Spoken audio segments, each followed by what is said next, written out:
John. It is infinity plus one day of us being at home. And we've been using this time a lot to talk about ways that we can help support the census this year in Slovakia and Poland. And so a couple of days ago, you and I had a meeting with some of our younger colleagues who suggested that we do a TikTok video. Have you ever seen a TikTok video? I have not. Okay. So this should be an interesting experiment. Yeah, especially because we're on YouTube. So I'm like a little bit too old for this also, but I understand there's like 4 things that a TikTok video has, which is dancing, a cool background, subtitles, and it has to be 1 minute or less. Oh, okay. And you and I couldn't say hello in 1 minute or less. I know, this is our Achilles heel. So that's crossed off the list. I think everybody has to trust that if we did do a choreographed dance, it would be awesome and they would never forget it. It would be. We're both former dancers. So yeah, it would be awesome. Maybe in a future video, but really no promises world. And finally, we do have subtitles for this video in English, Polish, and Slovak. So turn them on if you need them. Cool. And we do have awesome background. That one we got down. Right? Yeah. Right. So we have 2 of the 4 things that will make a TikTok video, and we're not on that platform. So we're doing our best, young people. But let's talk a little bit about the census in Slovakia and Poland. We just had the census here in the United States in 2020. And we asked our Carpatho-Rusin community here in the United States to say that they're Carpatho-Rusin on the U.S. Census. But like, why is the census even important in the countries where Carpatho-Rusins live? Well, it's everywhere it's important because it gives the community a sense of community. But it's even more important in Slovakia and Poland than it was for American Rusins, because for us, it's like, okay, here's how many of them are. When we went to write to get money for a grant or something, we can use this number. But in Poland and Slovakia and most European countries, it's very different. When you're one of the legal minorities, the number of you there are, the more you increase in number, the more support your government provides to your culture, including the study of your language. So, one of the things that's really very exciting about this is that with censuses since freedom had come to Eastern Europe in 1989, in every census in Poland and Slovakia, in every census, the number of Rusins has increased. In Poland, in every census, the number of Lemkos has increased. So I think our hope is that our brothers and sisters in Europe will take this seriously and get not only themselves, but to their friends and relatives to identify as Rusin in Slovakia or Lemko in Poland, pick up those numbers and receive stronger support both within their countries and to some degree internationally. Yeah, I mean, I think it's a really good metric for us as a community to see to what extent, very big picture, what we're doing works, and also to gain visibility in the countries where we live. Because it's numbers, right? Absolutely. And, you have to think about, like in these countries, in Slovakia, we're a significant minority. Yeah. But in Poland, we're a really small minority in relationship to the majority. So everybody counts in terms of getting Polish government support. And it's worked. I mean, we've seen the Polish government provide a lot of support to Lemkos, even though we're a very small community, because the community identifies itself as cohesive and brings information to the government. So this census only helps accelerate and perpetuate that. You and I are both 3rd generation Carpatho-Rusins in America. If I'm of Carpatho-Rusin descent, why should I care about the census in Slovakia or Poland? Well, because you and I, as 3rd and 4th generations in America, identify as Carpatho-Rusins in an American context. What we do in terms of keeping our culture alive here and keeping it vibrant and keeping it growing is absolutely dependent upon what happens to the culture in Europe. So we often look at the homeland, and when I'm dealing and you're dealing with people like, for instance, U.S. government issues or just other cultural groups, the first question always asked is, well, where are Carpatho-Rusins Lemkos from and how many of them are there? to be able to demonstrate that the number of Carpatho-Rusins in the homeland continues to grow is an incredibly powerful piece of information for us to have. If Rusin culture is going to remain vibrant in the West, it has to be vibrant in the homeland. I mean, we are an extent, no matter whether you like it or not, we are an extension of the homeland. Our culture emanates from those Carpathian mountains. And so it's really important for Lemkos and Rusins in Slovakia to identify as such and to keep our numbers growing and making it appear what it is, what you and I know it is. The American Rusin community is vibrant because of what we've seen grow in Europe. And by growing, the Rusin community in Europe is vibrant. Being Rusin and Lemko is not a dead thing. It's an alive thing, and it's one thing that makes us internationally excited. Absolutely. So what we're asking is, if you're watching this video and you're in Slovakia, that you identify yourself as Rusin on the census, say that your Rusin is your mother language if it is. If you're in Poland, that you say that you're Lemko and that your mother language is Lemko if it is.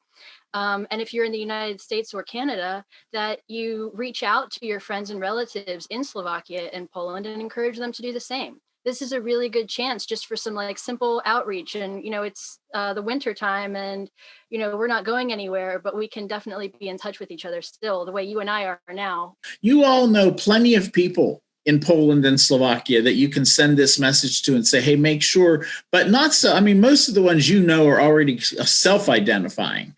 We have to rely on them to spread the word in Slovakia and Poland to their cousins who maybe still think of themselves as Slovaks, to say, hey, you know, you're a Slovak citizen, but your ethnicity, your nationality is Rusin. Hey, you're a Polish citizen, yes, but your ethnicity, your mother tongue is Lemko. Okay, now might be a good time to share some actual numbers. 2011 was the last time that there were censuses in Slovakia and Poland. And so in Slovakia in 2011, 33,482 people said that they were Rusin, and 55,469 people said that Rusin was their mother tongue. In Poland, also for 2011, 10,733 people said that they were Lemko. So this raises another question, which you and I are having this conversation in English. We're both native English speakers, but I think I speak for both of us where we both said that we were Carpatho-Rusin on the 2020 US Census. So if I live in Slovakia and I am not really comfortable speaking Rusin, maybe I grew up in a house where Slovak was spoken, can I still say that I'm Rusin on the census? Oh, sure you can. I mean, look at like what you said, your point is well taken. Both of us are native English speakers, but we both feel very strongly that we are ethnically Carpatho-Rusin. Same thing in Slovakia. You maybe never spoke a Rusin word in your life, but you grew up in a Rusin household with Rusin customs. You should on this census identify yourself as a Rusin. Likewise, the Lemkos, and I think for them it's really acute because, you know, Lemkos having been deported in 1947 to other parts of Poland, many young Lemkos grew up in places where only Polish was spoken. Even the families even lost the language in the household. But don't let that be a stumbling block because you don't speak Rusin or Lemko doesn't mean you aren't Rusin or Lemko. Amen. That's really good. As I'm sure that most of the people that are watching us here today are going to be befuddled by the fact that despite the fact that you and I both have Italian names, we both identify in the U.S. Census as Carpatho-Rusin. So that gets to another point. What if you're mixed ethnicity in Poland or Slovakia? Doesn't mean you can't identify as Rusin or Lemko. We did it. I mean, look, there's like 40 million Italians in Italy right now. Who knows? There's many, many more millions of Americans of Italian descent. We need to do what we can to support Carpatho-Rusins because we know that there's so many less of us. Amen. So I would say, you know, in the case of the U.S. Census, there are enough people identifying as Italian American, and it's more important. They won't miss us too. No, they won't. And I think that the same is in Slovakia, where you know, we always need a couple more Rusins, and certainly we look forward to the numbers of Lemkos in Poland increasing as well. Mm-hmm. You know, in both of these states, one of the things that makes this easier is that sometimes minority groups aren't afforded the same rights as majority groups are. But we're lucky both in Slovakia and Poland in terms of civil rights. If you identify as a minority group, you still have all the same rights as every other Slovak citizen does. So there's no price to be paid if you don't identify. So you don't need to be a Slovak in Slovakia. As a Rusin, you still have the same rights. Likewise, in Poland, as a Lemko, you still have the same rights. Yeah, I think this is really important to mention because even getting to this point, though, in the post-1989 very young democracies in Poland and Slovakia, getting Rusin and Lemko on the census in Slovakia and Poland, respectively, was a really hard-won right. Mm-hmm. And so one of the best ways that we can honor and thank those who have come before us is to identify as Rusin in Slovakia and Lemko in Poland. Mm-hmm. And I think the other thing here is that we know that, Ukraine is due for a census. They don't have one scheduled as far as we know yet. Rusins have never been able to identify as such on the census in Ukraine, but having strong numbers of Rusins in Slovakia and Lemkos in Poland supports the idea of letting Rusins say that they are on the census in Ukraine as well. And you're right, both through them and through local Rusins in Transcarpathia, seeing the numbers grow in neighboring Poland and Slovakia can only encourage them to try and achieve the same thing eventually in Ukraine. I think, John, we really did go slightly over a minute, but with good purpose. Let's just remind everybody one more time what they should say if they're in Slovakia and what they should say if they're in Poland. Sure. In both censuses, there's usually one question, two questions, or a two-part question. And that's that the census asks for your nationality, which is not your citizenship. In Slovak, narodnost, in Polish, narodność. But they'll ask your nationality. And in Slovakia, that you should answer that as Rusin. In Poland, you should answer that as Lemko. Then usually there's a second part to that question or a second question which says, what is your mother tongue? And again, in Slovakia, Rusin, in Poland, Lemko. Thanks. And reminder, our numbers here that we're looking to kind of increase in 2021 are 33,482 in Slovakia and 10,733 in Poland. And we know that there are way more than 30,000 or 10,000 Rusins in Slovakia and Lemkos in Poland.